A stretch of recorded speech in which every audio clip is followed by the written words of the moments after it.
Hello, my name is Richard Carter, and this is the progress report for route optimization for United States high-speed rail. As a recap, my main objective is to determine high-speed rail routing structure in the United States to optimize economic benefit given a federal budget with speeds for current high-speed rail, magnetic levitation, and hyperloop technology. This is solved as a 0-1 knapsack problem in MATLAB with value and cost assigned to each city pair and method of travel.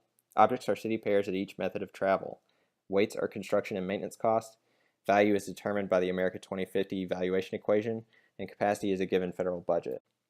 Shown here are my calculations for each city pair and method of travel for value and cost. I will describe this more in my final paper and video. Here's an example of values and weights for 4 random US cities. Note that each city is evaluated 3 times for HSR, maglev, and hyperloop. Here's the MATLAB code.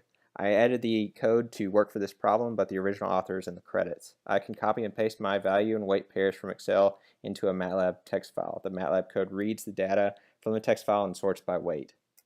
This code shows the dynamic programming loop that chooses the best values, resorts according to weight and value, and chooses again until reaching capacity.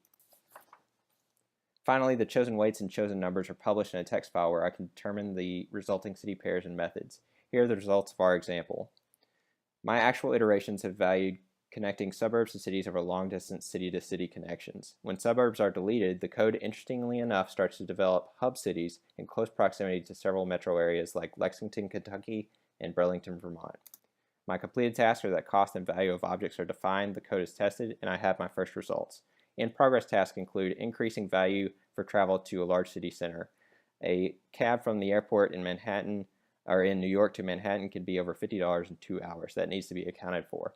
I'm running the code with varying capacity to see when something like New York to LA is feasible, and I've also begun writing. Here are my sources, and thank you for your time.